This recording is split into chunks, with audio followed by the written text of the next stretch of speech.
กราบสวัสดีเนี่ยสวัสดีเด้อพี่น้องมดทุกคู่ทุกคนเนาะเอฟซีฝั่งลาวหรือฝั่งไทยต่างประเทศมาพี่น้องเลยมดทุกคู่ทุกคนพี่น้องวันนี้กับเบ้ากำพังสิมา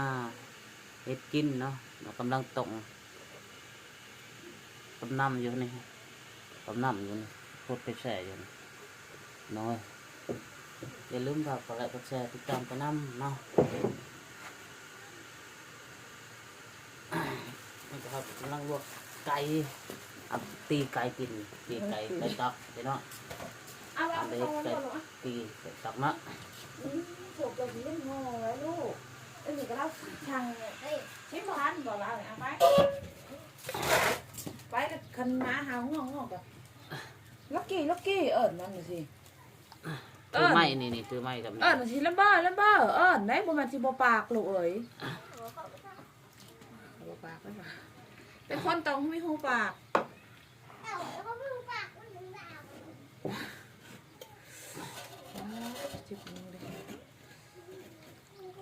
มาเขาเลือกก่อนเดี๋ยวอันนี้เอาไว้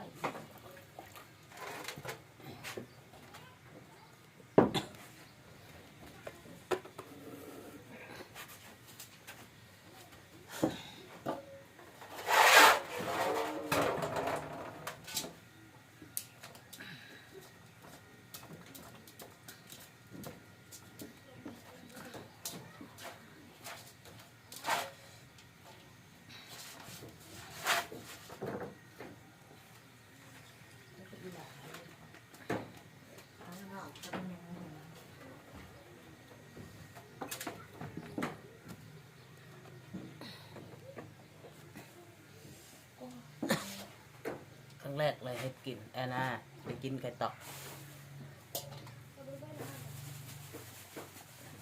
ไม่เคยกินไก่ตอกสักเถื่อหากอะไรกินแต่เดียว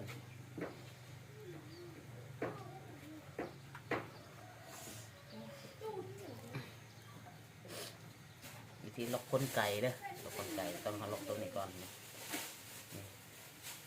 เอาตรงในลอกขนไก่ออกไว้หมดบางคนก็บอกจังโบได้ฮู้จักวิธีการลอกขนไก่เนาะนี่วิธีลอกขนไก่นี่ต้องลอกตรงนี้นะครับกันเป็ดเขาจะได้จูดมดนี่กันเป็ดอันนี้ไก่จูดก็ได้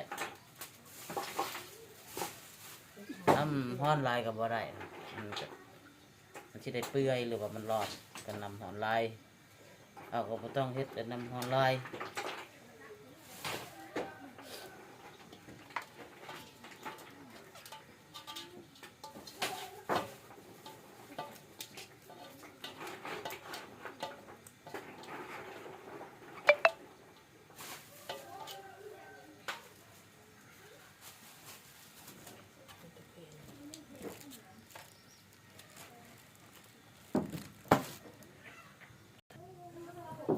เรียบร้อยพี่น้องตอนนี้ก็เฮาได้ลบคนเรียบร้อยแล้ว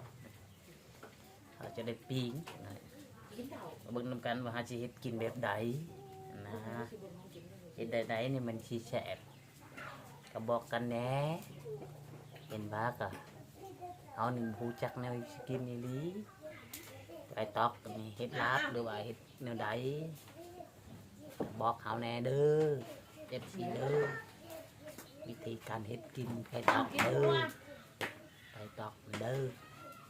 ใครไหนที่เคยกินไก่ตอกก็มันบอกเขาแน่ว่าเฮ็ดบ่ได้มันสิขี้แช่โอเคอยากกินตรงมันแทบไปแล้วจริงจะเฮ็ดกินมันอยากกินตัวแทบแต่รู้จักแบบวิธีแบบแทบก็บอกเขาแน่กำลังลบคนไก่โยใครก็แบบเด้อตอนนี้ก็มันกัดแล้วนี่พักกินนะ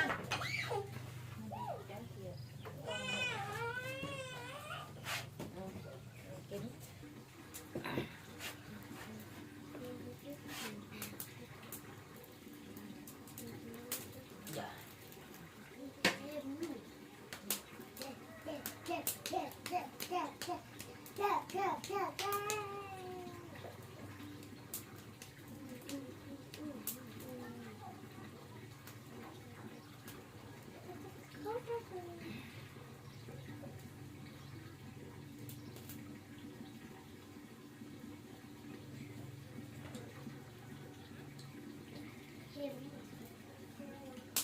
เย่หมดใส่ไว้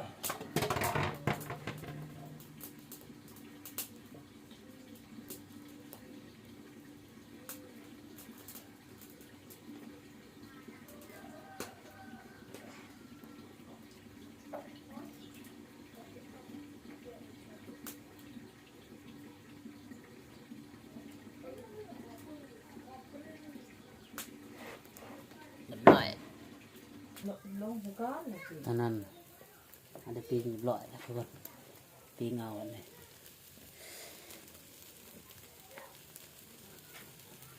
ไข่แห้งพดบ่เนาะ ไฟแห้งเลยไม่ชุบดอก เคลียร์ๆดูนิดนึงให้ใครนะเคลียร์ท่านแน่ๆนิดนึง เคลียร์ก็ไม่ใช่ เจ้าแล้วใส่เติมใส่พอดีแล้วโอเค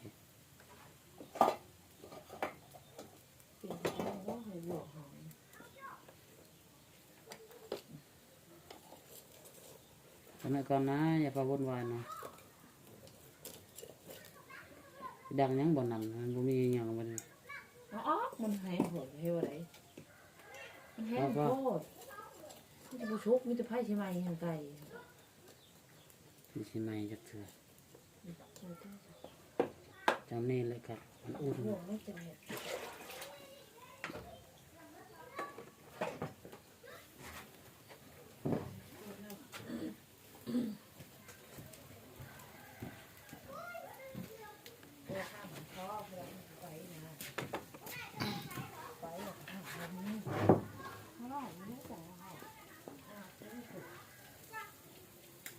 เช้าแค่เอง